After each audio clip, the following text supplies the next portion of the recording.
ஓம் சாந்தி. எல்லோரும் குஷியாக இருக்கிறீங்களா? 27/7/2026 சகரமர்லே பாப்தாதா சொல்கிறாங்க, இனிமையான குழந்தைகளே, முழு உலகத்திலையும் உங்களை மாதிரி அதிர்ஷ்டசாலிகள் யாருமே கிடையாது. நேற்று முரளி ஃபுல்லாக அதான் இல்லையா, பாக்கியத்தை பற்றி சொன்னார். நீங்கள் ராஜ ரிஷிகள், ராஜ்யத்துக்காக ராஜயோகம் கற்றுக்கிறீங்க. இல்லை, தூய்மையாக இருக்கிறோம், பாபாவின் வழிபடி தூய்மையாக இருக்கிறோம், ராஜ்யத்தை அடையிறதுக்காக தூய்மையாக இருக்கிறோம். அதான் ராஜயோகம். கடவுள்கிட்டேயே கற்றுக்கிறோம். எவ்வளோ பெரிய அதிர்ஷ்டசாலிகள்! அதிர்ஷ்டத்தை உருவாக்குறவர், அதிர்ஷ்டத்தை கொடுப்பவர்கிட்டேயே கற்றுக்கிறோம். அதனால தான் உங்களை மாதிரி அதிர்ஷ்டசாலிகள் உலகத்தில் யாருமே கிடையாதுன்னு பாபா சொல்கிறார். கேள்வி: நிராகார தந்தைக்கிட்ட ஒரு சமஸ்காரம் இருக்குது.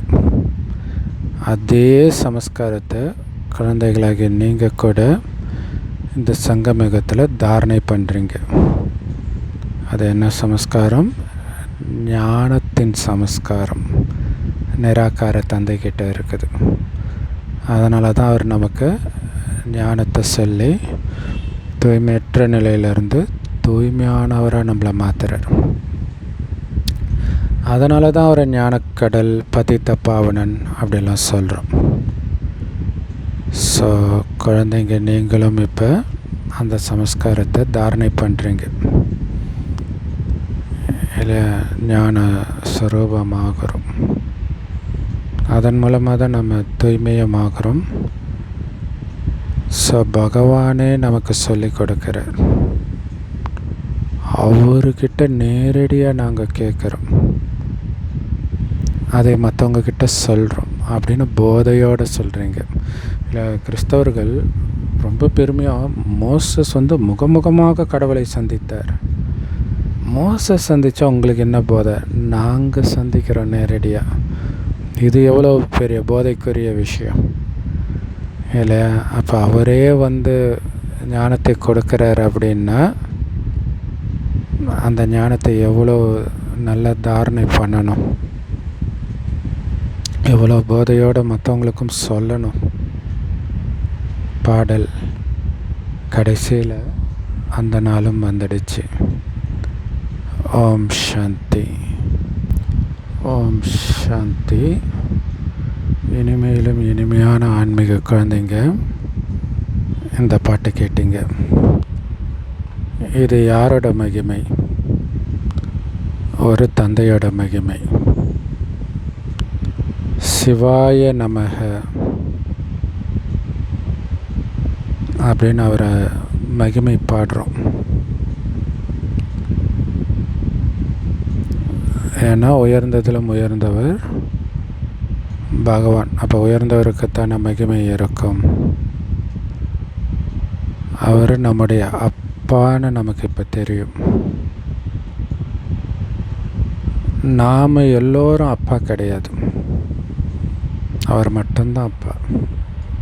இல்லை, ரொம்ப பெருமையாக இந்த மதத்தில் நாமே கடவுள், அது உயர்ந்த நிலை, ஞானத்தின் உச்சபட்ச நிலை அப்படின்றாங்க. ஞானத்தின் உச்சபட்ச நிலையாது அது ஞானம். அது முதல்ல. ஸோ உலகம் முழுவதும் சகோதரத்துவம் தான் பாடப்பட்டிருக்குது. இல்லை, we are brothers and sisters, my dear brothers and sisters தானே ஒரு கூட்டத்தில் பேசுகிறாங்க. மை டியர் ஃபாதர்ஸ்னா பேசுகிறாங்க. சன்னியாசிகள், வித்வான்கள், இவங்கெல்லாம் கடவுள் எங்கும் நிறைந்தவர்னு சொல்லிட்டாங்கல்ல. அப்படின்னா எல்லாரும் அப்பான்னு ஆயிடுது. எல்லோரும் சகோதரர்களாக ஆகும் பொழுது தான்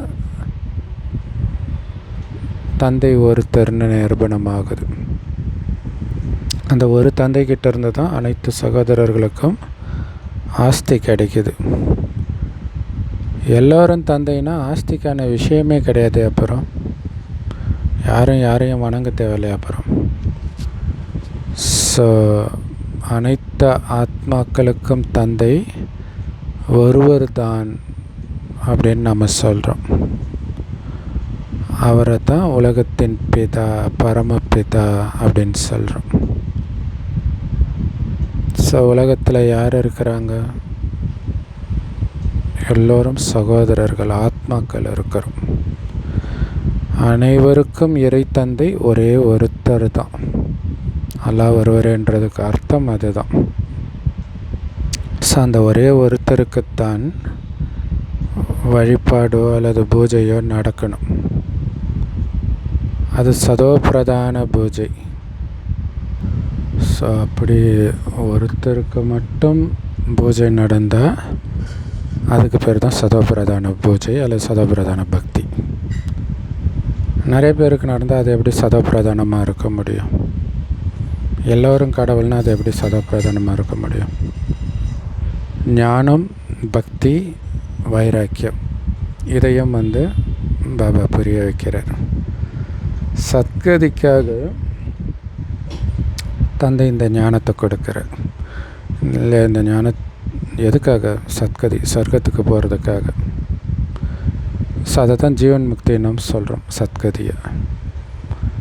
ஸோ இதெல்லாம் ஆத்மா புத்தியில் நல்லா தாரணை பண்ணணும். நம்முடைய வீடு சாந்தி தாமம், ஆத்மாக்களுடைய வீடு. அதைத்தான் முக்தி தாமம், நிர்வாண தாமம் அப்படிலாம் சொல்கிறோம். ஆனால் எல்லாத்தையும் விட ரொம்ப நல்ல பேர் இருந்ததுன்னா சாந்தி தாமம், இல்லையா? ஸோ இறந்துட்டாங்கன்னா கூட ஆத்மா சாந்தி அடையட்டும் அப்படின்னு சொல்கிறாங்க. முக்தி அடையட்டும்னு சொல்லலை, நிர்வாணம் அடையட்டும்னு சொல்ல, சாந்தி அடையட்டும்ன்றாங்க. ஸோ அதனால தான் சாந்தி தாமன்றது நல்ல பேருன்றார். இங்கே கர்மேந்திரியங்கள் இருக்கிறதுனால ஆத்மா சத்தங்களில் வந்துடுச்சு, பேச வேண்டி இருக்குது. சூக்ஷ்மாதனத்தில் சைகைகள் இருக்கும். ஸோ அப்போ சூக்ஷ்மாதனத்தில் சைகைனாலேயே பேசிக்குவாங்க, சத்தம் இருக்காது. 3 லோகத்தையும் நீங்கள் தெரிஞ்சுக்கிட்டீங்க. இன்னொரு விஷயம், சூக்ஷ்ம லோகம் இப்போ தான் பாபா படைக்கிறார். ஏன் படைக்கிறார் அப்படின்னா, இப்போ பாபா அடிக்கடி சூக்ஷ்ம லோகத்துக்கு வர சொல்கிறார். சூக்ஷ்ம லோகத்துக்கு வந்தாலே அங்கே இருக்கிற மாதிரியே நம்ம இருக்கணும், இல்லையா? அங்கே பேச்சு கிடையாது, சைகை தான். இப்போ நம்ம சக்தி கொடுக்குறோம். அப்படி நாம் இப்போ பயிற்சி பண்ணுறோம். கடைசியில் உடலை விட்டவுடனே நிஜமாகவே நம்ம அங்கே போவோம். ஆனால் இப்போ பயிற்சி பண்ணால் தான் அங்கே போவோம். அப்போ உடம்பில் இருந்துக்கிட்டு, இந்த பேசக்கூடிய உலகத்தில் இருந்துக்கிட்டு பேச்சை கட் பண்ணுறதுக்கு அந்த இடம், அப்போ அமைதியாக்கி முற்றிலும் அமைதியான ஒரு இடத்துக்கு, அதாவது சாந்தி தாமத்துக்கு, பரந்தாமத்துக்கு அழைச்சிட்டு போகிறார். ஸோ படிப்படியாக அதுக்காக தான் அதை சொல்கிறார், இல்லையா? மேலே சத்தம் இருக்காது, அசைவம் இருக்காது பரந்தாமத்தில். ஆனால் கீழே சூக்ஷ்மாதனத்தில் சத்தம் இருக்காது, ஆனால் அசைவு இருக்கும். இங்கே சத்தம், அசைவு எல்லாமே இருக்கும். அதனால தான் இதை டாக்கி அப்படின்னு சொல்கிறார். சூக்ஷ்மாதனத்தில் சைகைனால் பேசிக்குவாங்க, ஆனால் சத்தம் போட மாட்டாங்க. ஸோ இப்போ தான் நமக்கு 3 உலகத்தை பற்றியும் தெரியுது. மூலவதனம், சூக்ஷ்மவதனம், ஸ்தூலவதனம். இது நம்ம புத்தியில் நல்லா உட்காந்துடுச்சு. ஸோ இந்த சிருஷ்டி சக்கரம் சுற்றிக்கிட்டே இருக்குது அப்படிங்கிறது மனித சிருஷ்டிக்காகத்தான் பாடப்பட்டிருக்குது.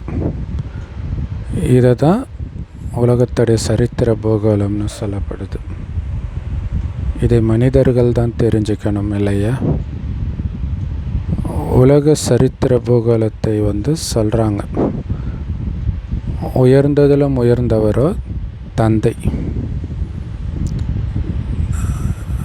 அதனால் இந்த உலக சரித்திர பூகோளம் எப்படி திரும்ப நடக்குதுன்னு அந்த உயர்ந்த தந்தை மட்டும்தான் தெரிஞ்சிருக்கிறார்.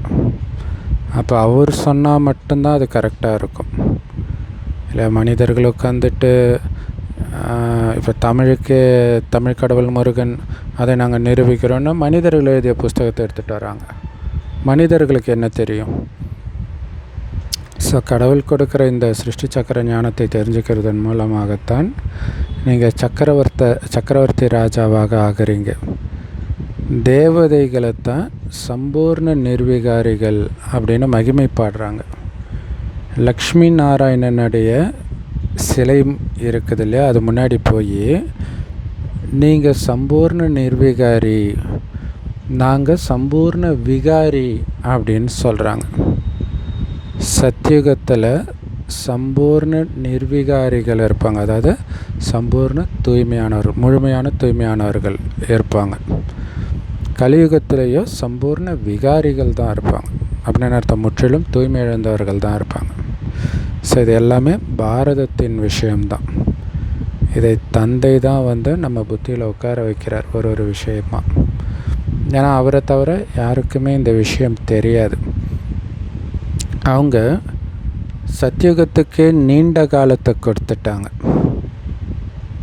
இல்லை, லட்சக்கணக்கான வருடம் சத்தியுகத்துக்கு மட்டுமே கொடுத்துருக்குறாங்க. அதே மாதிரி லட்சம் ஆண்டுகளுக்கு முன்பு சத்தியுகம் இருந்ததுன்னு வேற நினைக்கிறாங்க.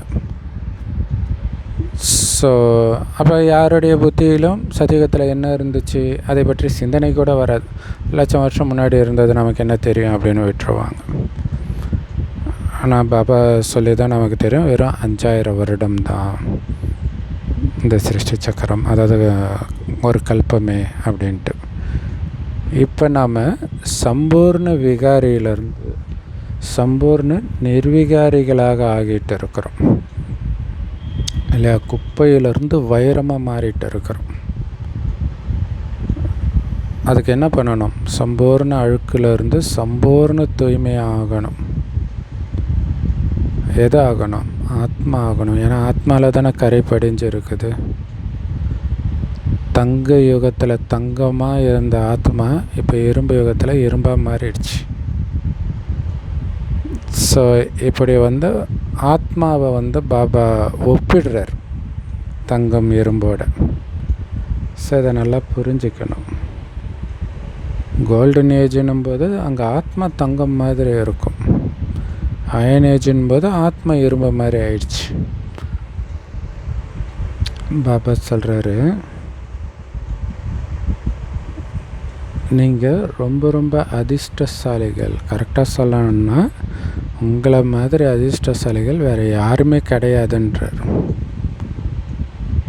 இல்லையா. ஏன்னா இந்த ஞானமெல்லாம் உங்களுக்குத்தான் தெரியுது. சுயம் பகவானே உங்களுக்கு சொல்கிறார் நேரடியாக. அவர்கிட்ட டைரெக்டாக கேட்குறீங்க. நீங்கள் இப்போ ராஜயோகத்தில் உட்காந்துட்டு இருக்கிறீங்க, ராஜ ரிஷியாக இருக்கிறீங்க இல்லை. அவங்க யோகம்னாலே பத்மாசனம் அந்த மாதிரி இருந்தால் தான் நாம் நடப்போம், பேசுவோம், சிரிப்போம், சாப்பிடுவோம். ஆனால் இதெல்லாம் பண்ணிகிட்டு இருக்கும்போதும் யோகத்தில் இருக்க முடியும். அதான் ராஜயோகம். நீங்கள் ராஜ ரிஷியாக இருக்கிறீங்க. ரிஷினாலே தூய்மையாக இருக்கிறவங்க, ராஜ்யத்தை அடையிறதுக்காக தூய்மையாக இருக்கிறீங்க. அதான் ராஜ ரிஷி. ராஜ்யத்தை அடையிறதுக்காக ஏதாவது படிப்பு இருக்குதா என்ன? இல்லை, வக்கீலாகிறதுக்கு படிப்பு இருக்குது. ஆனால் உலகத்தின் மகாராஜாவாகிறதுக்கு படிப்பு இருக்குதா? இருக்குது. அதைத்தான் பாபா சொல்லி கொடுத்து நம்மளை உலகத்தின் மகாராஜாவை ஆக்கிறார். வேறு யாரும் ஆக்க முடியாது. இங்கே யாராவது மகாராஜா இருக்கிறாங்களா உங்களை ஆக்கிறதுக்கு? சத்தியுகத்தில் தான் மகாராஜாக்கள் இருப்பாங்க. ஸோ அப்படிப்பட்ட மகாராஜாக்களாக நம்மளை மாற்றுறதுக்காகத்தான் பாபா வர வேண்டி இருக்குது. எப்போ பக்தி முடியுதோ அப்போ தான் நான் வரேன்னு பாபா சொல்கிறார். ஸோ பாபா வந்துட்டாலே நம்முடைய பக்தி முடிஞ்சிடுச்சின்னு அர்த்தம். ஸோ அதனால் நிறைய பேர் நாஸ்திகர்களாகலாம் இருப்பாங்க. இப்போ நானும் நாஸ்திகனாக தான் இருந்தேன் பாபா குழந்தை ஆகிறதுக்கு முன்னாடி. அதுமாதிரி நிறைய பேர் நாஸ்திகனாக இல்லாட்டினா கூட பெருசாக பக்தியெல்லாம் பண்ண மாட்டாங்க பாபா குழந்தைங்களா ஆனவங்க ஆகிறதுக்கு முன்னாடி. காரணம் பக்தி முடிஞ்சிடுச்சு. ஸோ இதில் எந்த சந்தேகமும் கிடையாது. எனக்கு தந்தையே, ஆத்மாக்களின் தந்தையே உட்கார்ந்து கற்பிக்கிறாருன்ற போதை இருக்கணும். உடல் இல்லாத தந்தை கற்பிக்கிறார். அது எவ்வளோ பெரிய விஷயம். நேற்று சொன்னார் இல்லையா, நீங்கள் அமெரிக்காவிலேருந்து வந்தாலும் நான் எவ்வளோ தூரத்துலேருந்து வரேன் இல்லை, வரணும்னு அவசியம் இருக்குதா? இப்போ அன்புனால தானே வரேன். அப்போ அப்படி வந்து நான் கொடுக்குற முறையிலே நீங்கள் தவற விடலாமான்னு கேட்குறேன். அப்போ தெரியணும் பாபா எங்கேருந்து வந்தார். ஸோ அதை புரிஞ்சுக்கணும். அப்படி ஒவ்வொரு தடவையும் பரந்தாமத்திலிருந்து வந்து கொடுத்த முறையிலே நாம் படிக்கிறோன்றது மெய்சில் இருக்கும் உங்களுக்கு. அதை நினச்சா அந்த போதை இருக்கணும். ஆத்மாக்களாகிய நமக்கு நிராகார தந்தை பரமபிதா பரமாத்மா சிவன் கற்பிக்கிறார். அந்த சிவனை நம்மளை தவிர யாருமே தெரிஞ்சுக்கலை, நாம் தான் தெரிஞ்சிருக்கிறோம். அந்த தந்தை மீண்டும் சொர்க்க ராஜ்யத்தை ஸ்தாபனை பண்ணுறாரு அப்படின்னும் தெரிஞ்சிருக்கிறோம். நாம் நாராயணனை மகாராஜா ஸ்ரீ நாராயணனும் லக்ஷ்மியை மகாராணி ஸ்ரீ லக்ஷ்மினும் சொல்கிறோம். மற்றபடி பாபாவை மகாராஜா மகாராணின்லாம் சொல்கிறது கிடையாது. அவர் அப்பா. பக்தி மார்க்கத்தில் சத்யநாராயணனுடைய கதை சொல்கிறாங்க.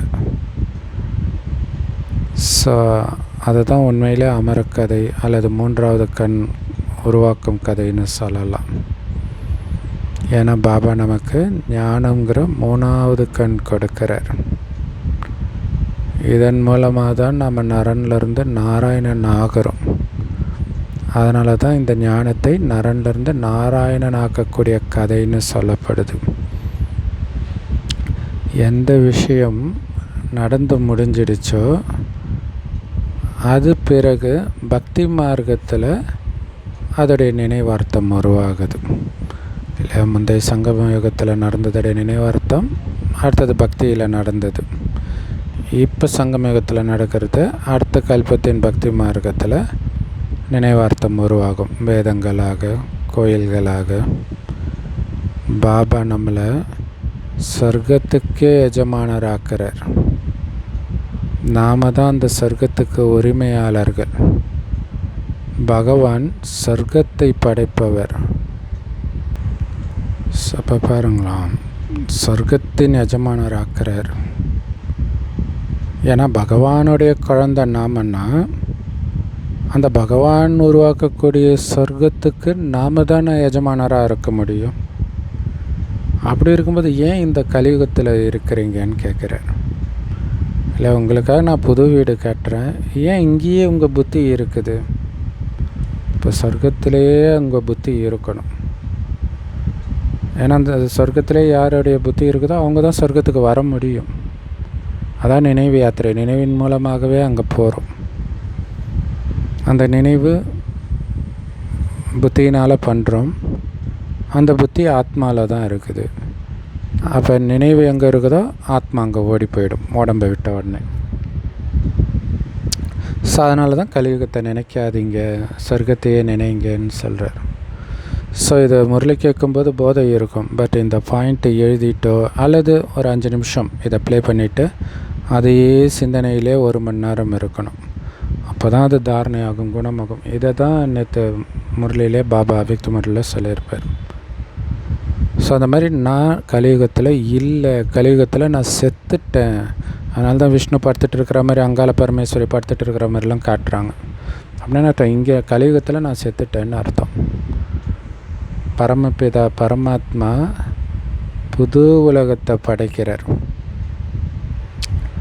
பகவான் பழைய உலகத்தையா படைப்பார்? நான் இல்லையா, புது உலகத்தை தான் அவர் படைப்பார். ஸோ முதல்ல புது உலகத்தை படைக்கிறாரு, அதுக்கு பிறகு தான் பழசை அழிக்கிறார். இல்லை, இதுக்கு முன்னாடி புதுசாக படைத்தது பழசாயிடுச்சு. இப்போ புதுசாக உருவாக்குறார். ஏன்னா இங்கே உருவாக்குறது எங்கே வருது? முதல்ல ஆத்மாக்களை புதுசாக்குறார். ஆத்மாக்கள் ரெடியானவுடனே பழச அழிக்கிறார். அதுதான் புதியதாக நம்ம குணத்துக்கு ஏற்ப மாறுது. இல்லை பக்காவான ஆத்மாக்கள் மட்டும் இங்கே இருக்கிறாங்க, மோசமான ஆத்மாக்கள்லாம் போகும்போது என்ன ஆகும்? இது சொர்க்கமாக மாறிடும். நாம் சத்தியுகத்துக்கான ராஜ்யத்தை அடைஞ்சிட்டு இருக்கிறோம் அப்படின்னு நீங்கள் தெரிஞ்சிருக்கிறீங்க. சத்தியுகத்தில் யார் இருப்பாங்க? இந்த லக்ஷ்மி நாராயணனுடைய ராஜ்யம் இருக்கும். மற்ற அரசர்களும் இருப்பாங்க இல்லையா? அதோடைய அடையாளம்தான் வெற்றி மாலை. இல்லை வெறும் லக்ஷ்மி நாராயணன் மட்டும் இருக்க மாட்டாங்க, நிறைய பேர் இருப்பாங்க. இப்போ நாம் அந்த வெற்றி மாலையில் வர்றதுக்காக முயற்சி பண்ணிகிட்ருக்குறோம். அப்படின்ற மற்ற ராஜாக்களாக ஆகிறதுக்கான முயற்சி பண்ணிகிட்டு இருக்கிறோம். ஸோ இது தெரியாமலே மாலையை உருட்டுறாங்க, ஜெபிக்கிறாங்க. ஆனால் அதோடைய அர்த்தம் என்னன்னு உலகத்தில் யாருக்கும் தெரியாது. ஏன் இந்த மாலையை பூஜிக்கப்படுது? எல்லா மதத்துலேயும் மாலை உருட்டுற பழக்கம் இருக்குது. முஸ்லீம் மதத்தில், கிறிஸ்தவ மதத்தில், இந்து மதத்தில், எல்லா மதத்துலேயும். அதை ஏன் பூஜிக்கிறாங்க தெரியாது. மேலே மலராக இருக்கிறது யார்? அதுவும் தெரியாது. மாலையை உருட்டிய பிறகு மலரை கண்ணில் ஊற்றிக்கிட்டு வணங்குறாங்க. பிறகு மறுபடியும் மாலையை உருட்டுவாங்க. வெளியில் மனம் போயிடக்கூடாது அப்படிங்கிறதுக்காக மாலையை உருட்டுறாங்க. இல்லை சிலர் வேலை செஞ்சுட்டு இருக்கும்போதே கூட மாலை உருட்டிக்கிட்டே வேலை செய்வாங்க. ஆக்சுவலாக அது பக்தி மார்க்கத்தின் பழக்கமாகவே இருந்தால் கூட பாபாவை நினைக்கிறதுக்கு கஷ்டமாக இருந்தால் அந்த யுக்தியை கூட நம்ம பயன்படுத்தலாம். அது உருட்ட உங்களுக்கு பாபா நினைவு நமக்கு எப்படியா இருந்தாலும் பாபா நினைக்கணுன்றது இருக்கும் இல்லையா? ஸோ அப்படி நமக்கு ஒரு தடவையும் ஒரு மணியை தொடும்போது ஏதாவது ஒரு சோமானம் அல்லது ஒரே சோமானம் கூட திரும்ப ஞாபகப்படுத்திக்கிறது, இந்த மாதிரி கூட பண்ணலாம். ஏதாவது ஒரு யுக்தியை உருவாக்குங்கன்றார். இன்னும் கேட்டால் பெண்கள் அந்த சேலையில் இதுக்கு முன்னாடியெல்லாம் முந்தானையை முடித்து வைப்பாங்க, மறக்காமல் இருக்கிறதுக்கு. ஏதாவது ஒரு விஷயம் மறக்காமல் இருக்கணும்னா அந்த மாதிரி கூட ஏதாவது யுக்தியை உருவாக்குங்கன்னெலாம் பாபா சொல்லியிருக்கிறார். ஸோ அவங்க பக்தியில் ராம்னு உச்சரிச்சுக்கிட்டே இருக்கிறாங்க. அதனால் எந்த நன்மையும் கிடையாது இல்லையா? யார் ராம்னோ அவங்களுக்கு தெரியாது, அதிக பயிற்சி பண்ணுறாங்க. இது எல்லாமே பக்தி மார்க்கத்தின் விஷயம். அதிக பக்தி செய்கிறவங்க எந்த பாவமும் செய்ய மாட்டாங்க. கரெக்டான இல்லையா? ரொம்ப பக்தியாக இருக்கிறவங்க பாவம் செய்ய மாட்டாங்க. இவர் சத்தியமானவர் அப்படின்னு அதிக பக்தி செய்கிறவங்கள நினைப்பாங்க. ஸோ இப்போ பாருங்க, நல்ல பக்தர்களே எந்த பாவமும் பண்ண மாட்டாங்கன்னா நாம் பாவம் பண்ணலாமா? ஸோ ரொம்ப எச்சரிக்கையாக இருக்கணும், அவங்களுக்கே முன்மாதிரியாக இருக்கணும். கோயிலில் மாலை வச்சுருப்பாங்க. மாலை உருட்டிக்கிட்டும் வாயில் ராம்னு ஜபிச்சுக்கிட்டும் இருப்பாங்க. பக்தியில் பாவம் இருக்காது அப்படின்னு பலர் நினைக்கிறாங்க. தீவிர பக்தி மூலமாக மனிதர்கள் முக்தி அடைஞ்சிடுவாங்க அப்படின்னு சொல்கிறாங்க. ஆனால் அப்படிலாம் கிடையாது. இது ஒரு நாடகம். இல்லை, எல்லா பாவமும் நம்ம பக்தி மார்க்கத்தில் தானே பண்ணுறோம். ஸோ அதனால் யாரும் முக்தியெல்லாம் அடைய முடியாது. எல்லோருமே சதோ பிரதானத்துலேருந்து சதோ ரஜோ தமோவுக்கு வந்து தான் ஆகணும், கீழே இறங்கி தான் ஆகணும். திரும்பி ஒருத்தர் கூட போக முடியாது, ரிவர்ஸ்லேயும் யாரும் போக முடியாது. இல்லை, எல்லாம் இறங்கிட்டு இருக்கும்போது நான் மட்டும் ஏற முடியாது. மேலே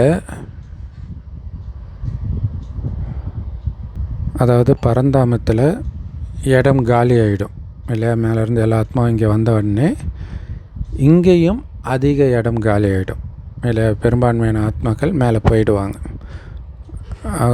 கொஞ்சம் பேர் இருப்பாங்க ஜென்மம் கொடுக்கறதுக்கு, அப்புறம் அவங்களும் போயிடுவாங்க. டெல்லி மற்றும் அதுக்கு பக்கத்தில் இனிமையான நீரோடுற நதிக்கரையில் நம்முடைய ராஜ்யம் நடக்கும். மற்றபடி கடற்கரையில் இருக்காது நம்ம ராஜ்யம், நதிக்கரையில் தான் இருக்கும் இல்லையா? அதனால் அந்த சுனாமி பயமும் இருக்காது. சென்டராக தானே இருக்குது டெல்லி. ஸோ இந்த மும்பை எல்லாம் இருக்காது. இப்போ மும்பையாக இருக்கிறது ஒரு காலத்தில் மீன் பிடிக்கிற இடமா இருந்துச்சாம். மீன் பிடிக்கிறவங்க தான் அங்கே வாழ்ந்தாங்க. இப்போ சமுத்திரத்தை நிறையா மண் கொட்டி அதை வற்ற வச்சு மும்பையே உருவாக்கிட்டாங்க. அதே மாதிரி சில முஸ்லீம் நாடுகளில் கூட அது மாதிரி பண்ணியிருக்கிறாங்க. அது மறுபடியும் மீன் பிடிக்கும் இடமாக ஆகிடும். சத்தியுகத்தில் மும்பை இருக்காது. அங்கே மலைகளும் இருக்காது. எங்கேயும் போக வேண்டிய அவசியமே இருக்காது. இல்லை இங்கே களைப்படைகிறாங்க அல்லது பயங்கரமான வெயில் அடிச்சதுன்னா ஹில் ஸ்டேஷனுக்கெல்லாம் போகிறாங்க. அங்கே அந்த மாதிரி நம்ம களைப்பு ஏற்படவே செய்யாது. களைப்பு ஏற்படுற மாதிரி எந்த கஷ்டமும் சத்தியுகத்தில் இருக்காது. அது பேரே சொர்க்கம் இல்லையா? ஸோ சொர்க்கவாசி ஆகிடுவீங்க. துளியளவும் கஷ்டம் இருக்காது. அதனால் குழந்தைங்க இப்போ தந்தையுடைய ஸ்ரீமத் படி நடக்கணும். இப்போ இதுவும் ஒன்றும் கஷ்டம் கிடையாது, ஈஸி தான் இல்லையா? இதுவே ஸ்ரீமத் படி நடக்க சந்தோஷம். அடுத்தது சந்தோஷம் நிரம்பிய உலகத்திலும் நம்ம 21 ஜென்மம் எடுப்போம். பாபா சொல்கிறாரு, இனிமையான செல்ல குழந்தைகளே, சரீர நிர்வாகத்துக்காக நீங்கள் தொழிலெல்லாம் பண்ண தான் செய்யணும். வேலைக்கு போகிறது, பிஸ்னஸ் பண்ணுறது எல்லாமே. ஸ்கூலில் மாணவர்கள் படிச்சுட்டு பிறகு வீட்டுக்கு வந்தும் படிப்பாங்க. ஸ்கூலில் படித்தோம் அதோட இருப்போன்னு இருக்க மாட்டாங்க. அது இல்லாமல் வீட்டு வேலையும் செய்வாங்க இல்லையா? நான் படிக்கிறேன், எந்த வேலையும் செய்ய மாட்டேன்னு இருக்க மாட்டாங்க. அதே மாதிரி தான் இங்கே. ஆனால் இந்த படிப்பில் உங்களுக்கு எந்த கஷ்டமும் கிடையாது இல்லையா? ரொம்ப கஷ்டமாக புரிஞ்சிக்கவே முடியாத மாதிரி படிப்புலாம் கிடையாது. இது அந்த படிப்பில் உங்களுக்கு எத்தனையோ பாடம் இருக்குது. இங்கே ஒரே ஒரு படிப்பு தான், ஒரே ஒரு கருத்து தான், ஒரே வேர்டு தான். கரெக்டாக சொல்லணும், மன்மனாபாவை. இதன் மூலமாக தான் உங்களுடைய பாவம் அழியும் இல்லையா? பாபாவை நினைத்தால் பாவம் அழியும், பாபாவை நினைத்தால் செல்வம் பெருகும். எல்லாமே அந்த பாபா நினைவில் தான் இருக்குது. பகவானுடைய மகா வாக்கியம் இது நாம் கேட்டுட்டு இருக்கிறது. கீதையை பகவான் துவாபர யுகத்தில் சொன்னதாக அவங்க நினைக்கிறாங்க. ஆனால் துவாபரயுகத்தில் சொல்கிறதுனால என்ன ஆகும்? துவாபரயுகத்துக்கு அப்புறம் நரகம் இன்னும் இல்லை மோசமாகுது. கிருஷ்ணருடைய சித்திரத்தில் ரொம்ப அழகாக எழுதப்பட்டு இருக்குது. இந்த யுத்தம் ஒரு காரண கருவியாக பயன்படுது. எல்லோரும் இறந்துடுவாங்க. அப்போ தான் முக்தி, ஜீவன் முக்திக்கு திரும்பி போவாங்க. ஸோ அப்படி அழைச்சிட்டு போகிறதுக்கு ஒரு கருவி தான் இந்த யுத்தம். அதுவும் யுத்தத்தில் எல்லாரும் இறந்துட மாட்டாங்க. பல வகையான சீற்றங்களும் வரும் இல்லையா? குழந்தைங்க. ஸோ அப்போ இயற்கை சீற்றங்கள், அதில் நிறைய பேர் இறப்பாங்க.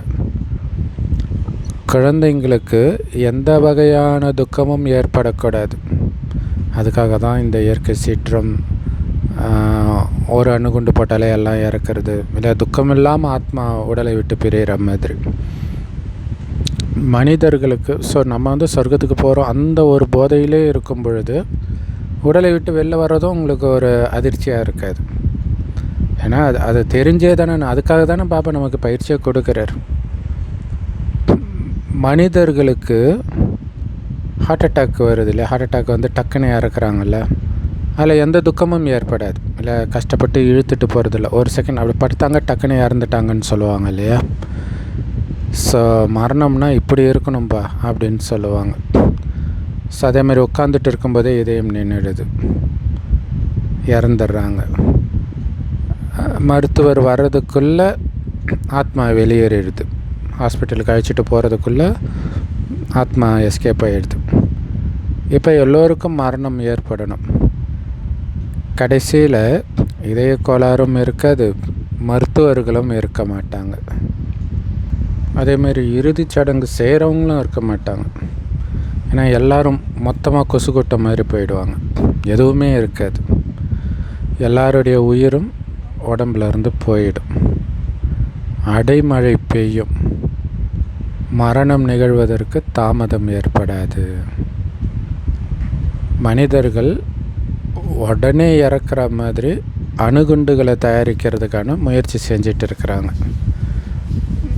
அப்போ பாபா சொல்லியிருக்கார், இப்போ அப்படி தானே ஆகிருக்குது. மற்ற குண்டு போட்டால் கூட உடனே தான் இறக்குறாங்க. ஸோ அந்த மாதிரி அணுகுண்டுகளை தயாரிச்சிட்டு இருக்கிறாங்க. அணுகுண்டுகள் தயாரிக்கிறதுலையும் முன்னேற்றம் அடைஞ்சிட்டு இருக்கிறாங்க. இது நாடகத்தில் பதிவாகி இருக்குது. அதேமாதிரி அடமழை பெய்யும்னு சொல்கிறாரு பாருங்க. இல்லை இப்போ ஒரே நாள் ஒரு வருடத்திற்கான மழை பெய்யுது, இதெல்லாம் பார்க்குறோம் ஆல்ரெடி. ஸோ டிசம்பர் மாதம் வந்துச்சுனாலே தமிழ்நாட்டுக்கு ஒரு பயமும் வந்துடுது இல்லை எப்போவுமே.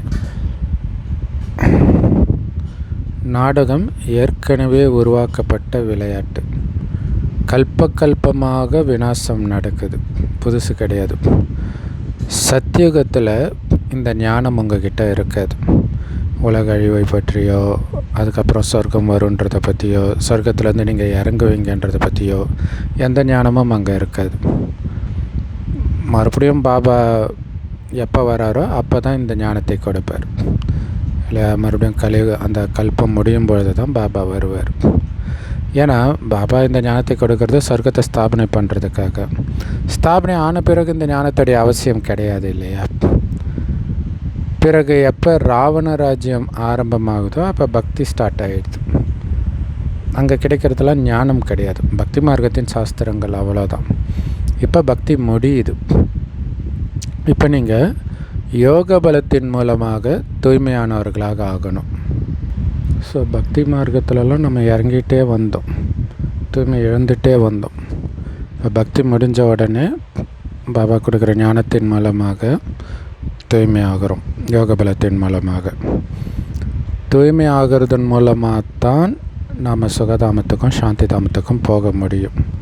ஸோ அதனால் சார்ட்டு வைக்கணும், எவ்வளோ நேரம் நினைவு செய்கிறேன் அப்படின்னு சார்ட்டு வைக்கணும்.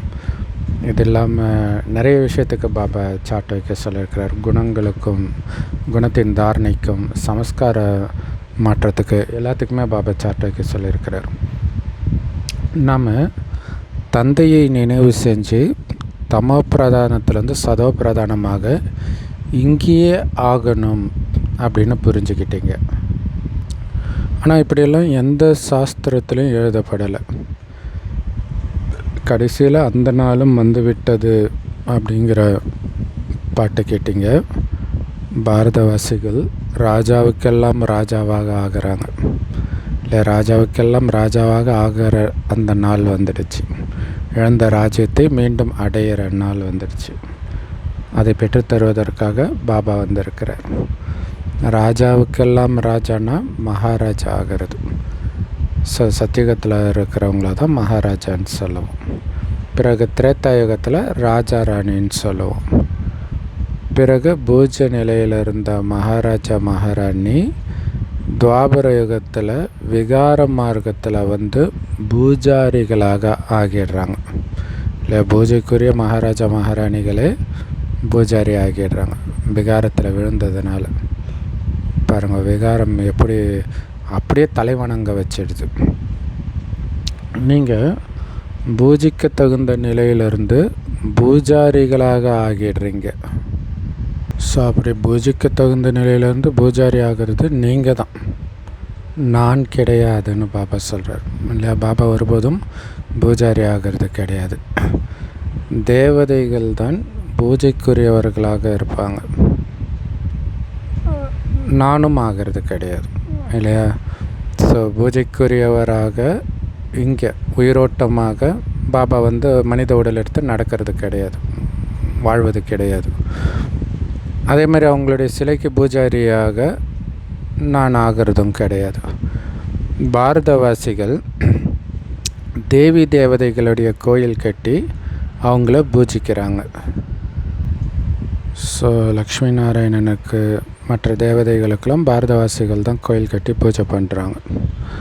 முதல்ல பூஜைக்குரியவர்களாக இருந்த லக்ஷ்மி நாராயணனே பிறகு பக்தி மார்க்கத்தில் சிவபாபாவின் பூஜாரிகளாக ஆகிடுறாங்க, பூஜை பண்ண ஆரம்பிச்சிடுறாங்க.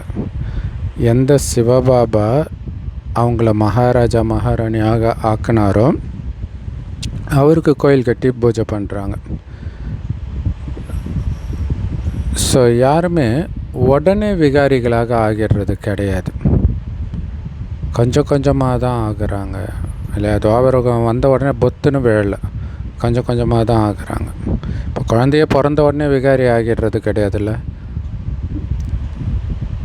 அடையாளமாக தேவதைகளை விகார மார்க்கத்தில் இருக்கிறதாக காட்டுறாங்க. அதோடைய அர்த்தம் என்னென்னா, தேவதை ஆத்மா, தேவதைகள் விகாரத்தில் விழுறது கிடையாது. யார் பூஜைக்குரிய லக்ஷ்மி நாராயணனாக இருந்தாங்களோ அவங்கள துவாபரகத்துக்கு வரும்பொழுது பூஜாரி ஆகிடுறாங்க.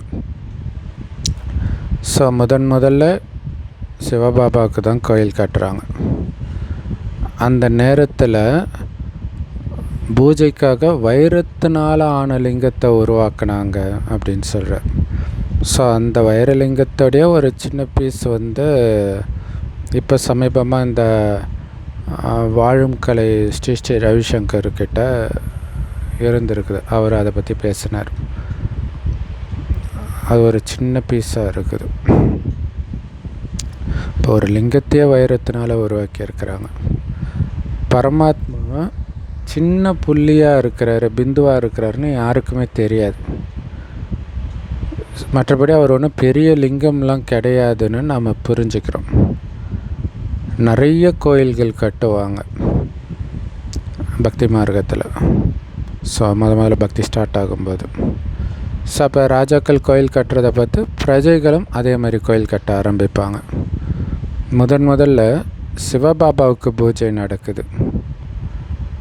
அதுதான் கலப்படமற்ற சதோபிரதான பூஜைன்னு சொல்லப்படுது. பிறகு சதோ ரஜோ தமோவாக ஆகுது.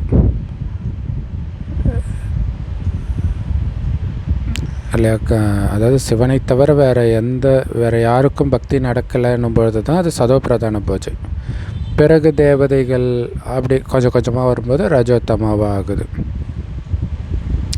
ஸோ நீங்கள் ரஜோத்தமாவுக்கு வரும்பொழுது தான் உங்களை ஹிந்துன்னு பேர் வச்சுக்கிட்டீங்க, தேவதைன்னு சொல்கிறதுக்கு பதிலாக. ஆனால் உண்மையிலே நீங்கள் தேவதைகளாக தான் இருந்தீங்க. பாபா தான் அதை சொல்கிறார், நீங்கள் உண்மையில் தேவி தேவதா தர்மத்தினர். ஆனால் இப்போ பாருங்கள், முற்றிலும் தூய்மையற்றவர்களாக ஆகிட்டீங்க. அதனால் இப்போ தன்னை தேவதைன்னு சொல்லிக்க முடியாது. ஏன்னா அசுத்தமானவர்களாக இருக்கிறீங்க. அதுவும் இந்துன்ற பேர் கூட உடனே வச்சுக்கல, வெகு காலம் கழித்து தான் வச்சுக்கிட்டீங்க அப்படின்னு சொல்கிறார். சத்யுகத்தில் பூஜைக்குரியவர்களாக இருந்த நாமளே துவாபரகத்தில் பூஜாரி ஆனோம். ஆனால் இந்த சங்கமயுகத்தில் நாம் பூஜைக்குரியவரும் கிடையாது, பூஜாரியும் கிடையாது, ரெண்டுத்துக்கும் இடையில் இருக்கிறோம். என்ன பண்ணிகிட்டு இருக்கிறீங்க? பாபாவுடைய ஸ்ரீமத் படி பூஜைக்குரியவர்களாக மாறிட்டு இருக்கிறோம், மற்றவங்களையும் மாற்றிட்டு இருக்கிறோம் பூஜைக்குரியவர்களாக. நீங்கள் பிராமணர்கள், உங்களுடைய ஆத்மா தூய்மையாக ஆகிட்டு இருக்குது இல்லையா? பிராமணர்கள்னாலே முரளி ஒரு நாள் கூட தவற விடக்கூடாதுன்னு எடுத்து சொன்னார். சேவை செஞ்சுக்கிட்டே இருப்பாங்க, தானும் தூய்மையாகி பிறரையும் தூய்மையாக்கிட்டு இருப்பாங்க. எப்போ முழு தூய்மை ஆகுறீங்களோ பிறகு இந்த பழைய ஆடையை நீக்க வேண்டியிருக்கும். அதாவது இந்த பழைய உடம்பை விட்டுட்டு போக வேண்டியிருக்கும். முற்றிலும் எளிது அப்படின்னு தந்தை சொல்கிறார் இல்லை? இந்த உடம்பை விட்டுட்டு போகிறது அவ்வளோ ஈஸியாக இருக்கும் உங்களுக்கு, ஃபுல்லாக தூய்மையான பிறகு சரீரத்தை விட்டீங்கன்னா. வயோதிக தாய்மார்களுக்கு தாரணை ஏற்படுறது கஷ்டம் இல்லையா? ஆனால் யாருக்குமே தாரணை ஆகாதுன்னு சொல்ல முடியாது. பட் ஜென்ரலாக நான் ஆத்மான்னு புரிஞ்சுக்கிட்டீங்க, ஆத்மாவில் தான் நல்லது. ஏன்னா இப்போ வயோதிக தாய்மார்கள்னால் இப்போ பிரம்ம பாபா வரும்போது வயோதிகர் தானே இல்லையா? ஸோ நான் ஆத்மா அப்படின்னு புரிஞ்சுக்கிட்டீங்க. ஆத்மாவில் தான் நல்ல சமஸ்காரம் கெட்ட சமஸ்காரம் இருக்குது அப்படின்னு பாபா சொல்கிறார். ஆத்மா என்ன காரியம் செய்யுதோ அதை அடுத்த பிறவில் அனுபவிக்க வேண்டியிருக்கும், அதற்கான பலனை இல்லை? நல்ல காரியம் செய்தால் அதற்கான பலன் நல்ல குடும்பத்தில் பிறப்பீங்க, பணக்காரராக பிறப்பீங்க, நல்ல ஆரோக்கியமான உடல் இருக்கும், நல்ல சுற்றுப்புறம் இருக்கும், கூட இருக்கிறவங்களாம் நல்லவங்களாக இருப்பாங்க. ரொம்ப மோசமான காரியம் செஞ்சால் அது அப்படியே உல்ட்டாவாக இருக்கும். ஸோ பாபா ஆத்மாக்கள் கிட்ட பேசுகிறார். பாபா சொல்கிறாரு, ஹே குழந்தைகளே, ஆத்மாபிமானியாக ஆகுங்க. நிராகார சிவபாபா நிராகார ஆத்மாக்களுக்கு சொல்லிக் கொடுக்குறார். ஏன்னா நாமளே உண்மையிலே நிராகார ஆத்மாக்கள் தான். அதை உணர்றது தான், அதை ஒரு வினாடியும் ஒவ்வொரு காரியம் செய்யும்போதும் அதை உணர்றது தான் ஆத்மாபிமானி ஆகிறது. நான் நிராகார ஆத்மா, கண் வழியாக பார்க்குறேன், வாய் வழியாக பேசுகிறேன், இந்த காரியத்தை உடல் மூலமாக செய்கிறேன். அதுதான் சாரதின்ட்டு அவ்யக்தேஷாரால பாபா பயிற்சி கொடுக்குறார் இல்லையா? ஸோ நிராகார பாபா கிட்ட இந்த ஞானத்தின் சமஸ்காரம் இருக்குது. அவருக்கு சரீரம் கிடையவே கிடையாது. அதனால தான் லிங்க ரூபத்தில் அவருக்கு பூஜை நடக்குது. அவர் ஞானக்கடலாக பதித்த பாவனனாக இருக்கிறார். அவர்கிட்ட எல்லா தெய்வீக குணங்களும் இருக்குது. அதை அப்படியே நமக்கு ட்ரான்ஸ்ஃபர் பண்ணிட்டு போகிறார் இல்லையா? நான் குழந்தைகளாகிய உங்களை தூய்மையாக்குறேன் அப்படின்னு தந்தை சொல்கிறார். எவ்வளவு எளிய யுக்தி! ஒரே ஒரு வார்த்தை தான், மன்மனாபவ, என் ஒருவனை மட்டும் நினைவு செய்யுங்க. நினைவின் மூலமாக தான் உங்களுடைய விகர்மங்கள் அழியும். இப்போ நாம் பிராமணர்களாக இருக்கிறோம். பிறகு சத்தியுகத்தில் சூரிய வம்சியாகவும், திரேதாயுகத்தில் சந்திரவம்சியாகவும், துவாபரயுகத்தில் வைஷ்யராகவும், கலியுகத்தில் சூத்திரர்களாகவும் ஆகும். நாம் தான் இந்த 84 பிறவி சக்கரத்தில் வரோம். மேலே இருந்து அப்படியே கீழே இறங்கிக்கிட்டே வரும்.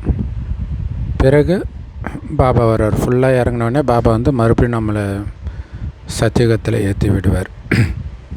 இந்த சிருஷ்டி சக்கரம் சுற்றிக்கிட்டே தான் இருக்கும். இந்த சிருஷ்டி எப்போ பழசாகுதோ அப்போ இதை புதுசாக்குறதுக்காக பாபா வருவார். கடவுள் வரவே இல்லைன்னா என்ன ஆகிடும்? சிருஷ்டி ஃபுல்லாக காலி ஆகிடும். அப்போ கடவுள் புதுசாக்குறார். ஸோ இது தெரியாமல் மனிதர்கள் நல்லது செய்கிறதா நினச்சிக்கிட்டு அந்த மாதிரி உலகழிவில் வந்தால் மார்ஸில் நம்ம இடம் பிடிக்கணும், ஸ்பேஸில் இடம் பிடிக்கணும், அதேமாதிரி தானியங்களெல்லாம் சேர்த்து வைக்கிறது, இந்த மாதிரிலாம் பண்ணிகிட்டு இருக்கிறாங்க. ஆனால் கடவுளால் மட்டும்தான் இந்த சிருஷ்டியை மீண்டும் புதுப்பிக்க முடியும். இது நம்மளுடைய புத்தியில் இப்போ ஆழமாக பதியுது. இந்த சக்கரம் புத்தியில் சுற்றிக்கிட்டே இருக்கணும். அதனால தான் உங்களை இப்போ ஸ்வதர்ஷ்ண சக்கரதாரிகள்னு சொல்கிறோம்.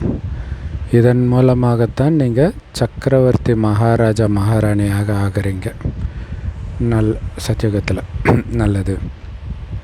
அற்புதமான முரளி கொடுத்த அன்பான தாய் தந்தை பாப்தாதாவுக்கு அன்பு நினைவுகள் மற்றும் காலை வணக்கம். பாபா நமக்கு அன்பு நினைவுகள், காலை வணக்கம் சொல்கிறாரு.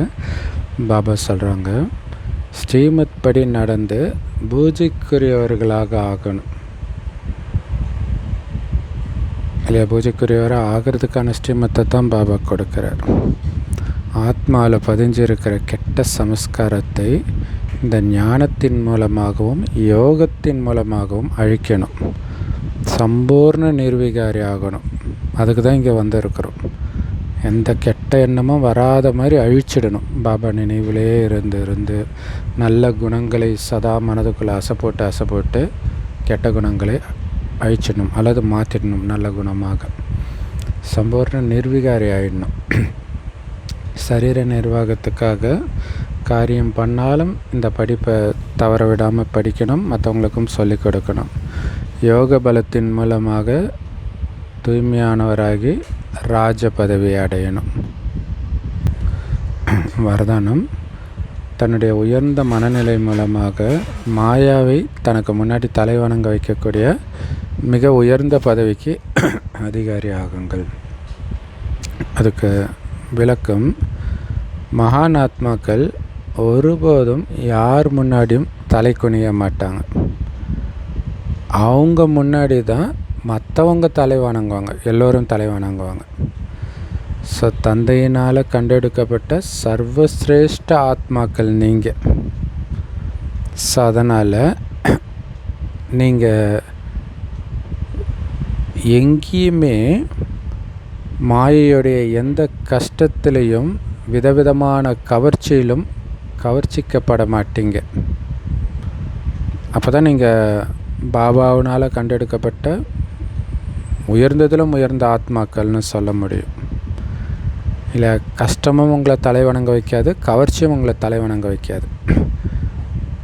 ஸோ இப்போதிலிருந்து எப்போவுமே பிறரை தலை வணங்க வைக்கும் மனநிலையில் இருந்தீங்கன்னா உயர்ந்த பதவிக்கு அதிகாரி ஆவீங்க. ஸோ மற்றவர்களை தலை வணங்க வைக்கணும்னா உயர்ந்ததிலும் உயர்ந்தவராக இருக்கணும். இல்லை, எதற்கும் அடிபணியாமல் இருக்கணும். மாயைக்கோ கஷ்டத்திற்கோ எதற்கும் அந்த ஆனந்தமான அமைதியான மனநிலை குறையாமல் இருக்கணும். அதுதான் அர்த்தம். ஸோ மற்றவங்கக்கிட்ட பணிவாக நடந்துக்கிறதுன்னு அர்த்தம் கிடையாது. பணிவாக தான் நாம் நடந்துக்கணும். ஸோ அது தலை வணங்குறது அப்படின்னு தப்பாக புரிஞ்சிக்கக்கூடாது.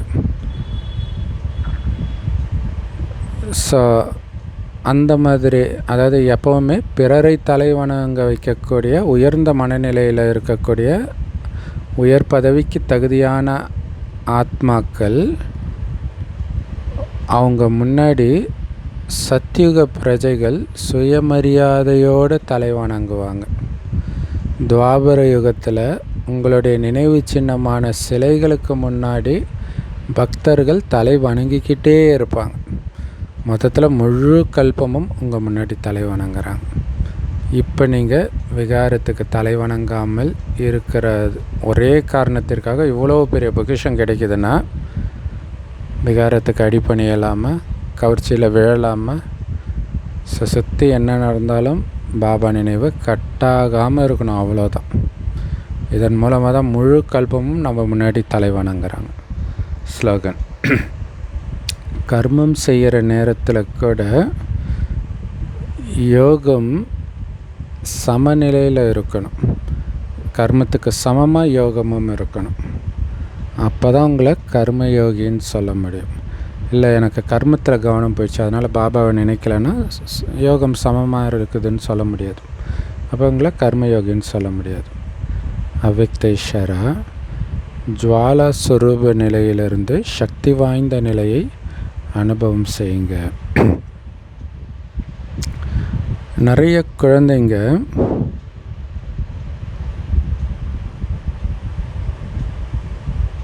யோகத்தில் உட்காரும் பொழுது ஆத்மாபிமானி ஆகணும் இல்லையா? அதுக்கு பதிலாக அவங்க சேவையின் நினைவு வருதுன்னு சொல்கிறாங்க நிறைய குழந்தைங்க. இல்லை, ஆத்ம உணர்வில் பாபா நினைவு வர்றதுக்கு பதிலாக சேவை நினைவே வந்துட்டுருக்கு. இதை பண்ணலாமே, அதை பண்ணலாமே அப்படின்ட்டு. பாபா சொல்கிறாரு, அப்படி இருக்கக்கூடாது. ஏன்னா இறுதி நேரத்தில் அசரீரி ஆகிறதுக்கு பதிலாக சேவையின் எண்ணம் வந்தால் கூட அந்த ஒரு நொடிக்கான பரீட்சையில் தோல்வி அடைய வேண்டியிருக்கும். என்ன மாதிரி எச்சரிக்கை பார்த்தீங்களா? சேவையின் எண்ணம் கூட உங்களை தோல்வி அடைய வச்சிடும்ன்ற. இல்லை, அங்கே அசரீரி ஆனால் தான் நீங்கள் மேலே போக முடியும். சேவை செய்கிற என்னென்னா சேவை கீழே தானே பண்ணுவீங்க. டக்குன்னு உங்களை இங்கே கீழே விட்டுட்டு போயிடும். இப்போ எவ்வளோ பெரிய பிரச்சனையாகிடும். டக்குன்னு அசரீரி, அவ்வளோதான். அந்த நேரத்தில் பாபாவுடைய நிராகாரி, நிர்விகாரி, அகங்காரி இதை தவிர வேறு எதுவுமே நினைவில் வரக்கூடாது. இல்லை, நிராகாரமாக, அதாவது ஒளிப்புள்ளியாக இருக்கிற, நிர்விகாரி, எந்த விகாரமும் இல்லாமல் இருக்கிற, எந்த அகங்காரமும் இல்லாமல் இருக்கிற, அப்படி இருக்கணும். சேவையில் கூட தேக எண்ணம் வரும். ஏன்னா தேகத்தின் மூலமாக தானே சேவை பண்ணுறோம். அதனால் எந்த நேரத்தில் எந்த மனநிலை இருக்கணுமோ அந்த மனநிலை இல்லைன்னா ஏமாந்து போயிடுவீங்க. ஸோ கடைசி நேரத்தில் வெறும் ஒலிப்பிள்ளை தான், அப்படியே பாபாட்ட போகிறேன், இது மட்டும்தான் மைண்டில் இருக்கணும். அந்த நேரத்தில் சேவை செய்கிற எண்ணம் வந்தால் கூட தோற்று போயிடுவீங்கன்ற. இப்போ எவ்வளோ எச்சரிக்கையாக இருக்கணும் பாருங்கள், எவ்வளோ பெரிய எச்சரிக்கை இல்லையா? செம்ம powerful Murli. Love you Bapdada. Thank you Bapdada. குஷ் குஷாக இருங்க, குளிர்ச்சியாக இருங்க.